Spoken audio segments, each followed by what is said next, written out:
नीट 2026ची परीक्षा पेपर फुटल्यामुळे रद्द झाल्याची घटना घडली आहे.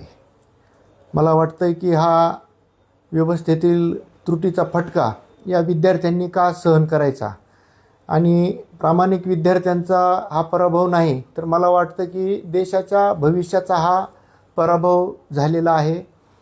या व्यवस्थेचं खरं रूप बाहेर पडलेलं आहे. ही व्यवस्था इथं उघडी पडलेली आहे असं मला वाटतं.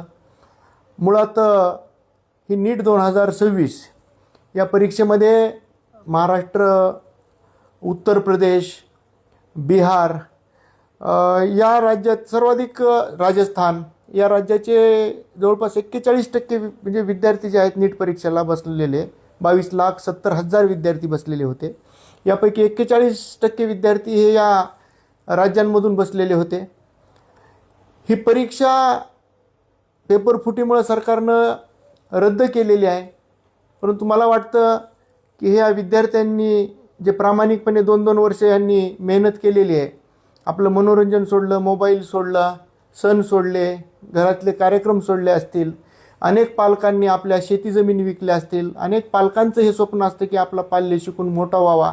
या पालकांनी खस्ता खाल्लेल्या असतात, परिश्रम केलेले असतात, पैशाची जुळवाजुळव केलेली असते आणि ही परीक्षा झाल्यानंतर सरकारनं पेपर फुटल्यामुळे ही परीक्षा रद्द केली. मला वाटतं की या मुलांच्या प्रामाणिकपणावर हा केलेला हल्ला आहे सरकारी यंत्रणांनी असं मला वाटतं. यांच्या स्वप्नांचा चुराडा या सरकारनं केलेला आहे आणि असंवेदनशीलतेचा कळस मला वाटतं या प्रकरणानं महाराष्ट्रामध्ये म्हणा, भारतामध्ये गाजलेला आहे. ही एककेंद्रीय जी पद्धत आहे, मला वाटतं ही कुठेतरी चुकीची व्हायलेली आहे.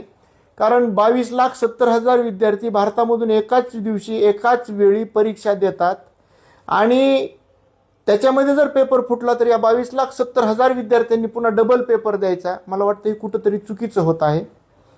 सरकारनं याच्यामध्ये वेगळ्या प्रकारचे धोरणात्मक निर्णय घेण्याची गरज आहे असं मला वाटतं की राज्यनिहाय, विभागनिहाय या परीक्षा घेतल्या गेल्या पाहिजेत.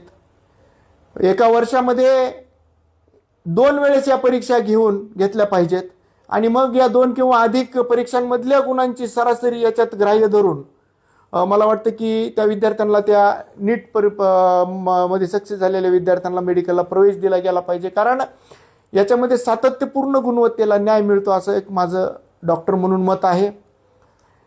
जेई ही जी परीक्षा आहे त्याप्रमाणे पर्सेंटाईल आधारित मूल्यांकन जर केलं तर मला वाटतं की या पद्धतीचे घोळ होण्यापासून किंवा या पद्धतीच्या पेपर फुटीचे प्रकरण घडले तरी पर्सेंटाईल पद्धतीमुळे मला वाटतं की याला कुठंतरी आळा बसेल.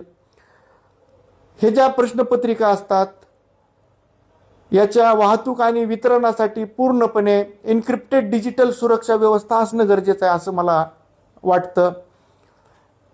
कठोर उत्तरदायित्व प्रणाली म्हणजे परीक्षा प्रक्रियेमध्ये वेगवेगळ्या प्रशासनातल्या लोकांची जबाबदारी निर्धारित करणं गरजेचं आहे. म्हणजे असे प्रकरण घडल्यानंतर संबंधित दोष जो आहे हा कुणाला द्यायचा, तर याची जबाबदारी सुद्धा निर्धारित आधीच केली पाहिजे.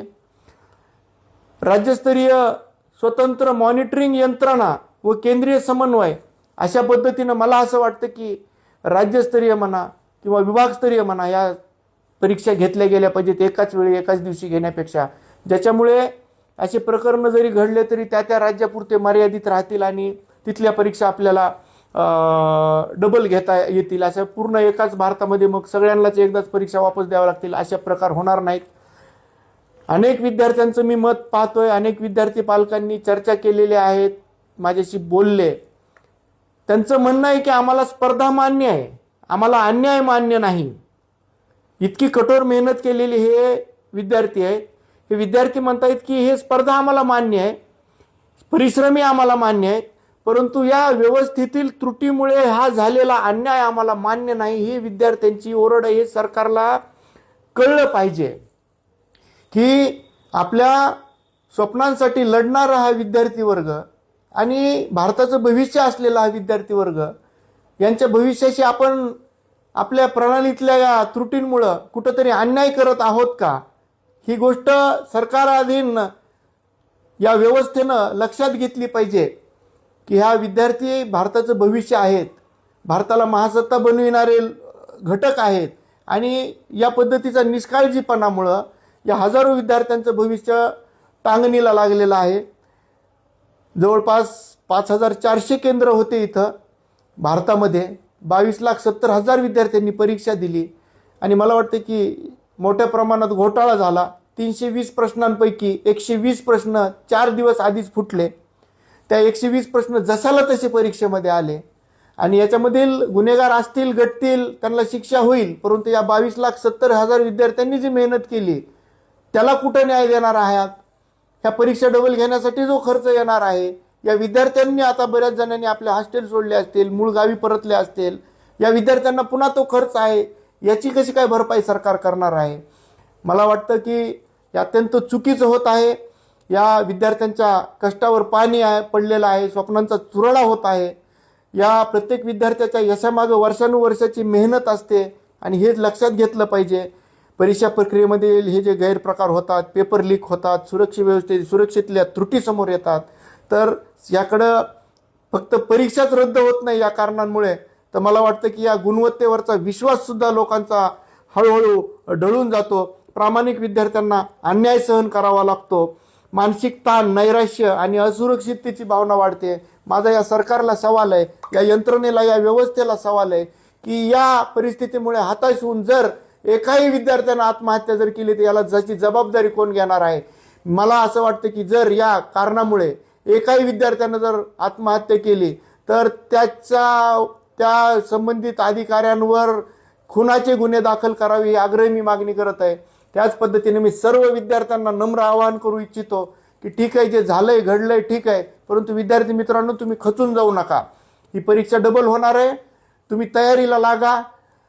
ही जी काही घटना घडलेली आहे त्याच्यामुळे 100% मी मान्य करतो एक मानसोपचार तज्ज्ञ म्हणून की तुम्हाला खूप ताणतणाव आलेला आहे, परंतु तरीही तुम्ही या परिस्थितीमध्ये स्वतःला सावरा आणि या पुढची जी परीक्षा होणार आहे त्याच्यासाठी सज्ज राहा आणि चांगल्या पद्धतीने या परीक्षा द्या.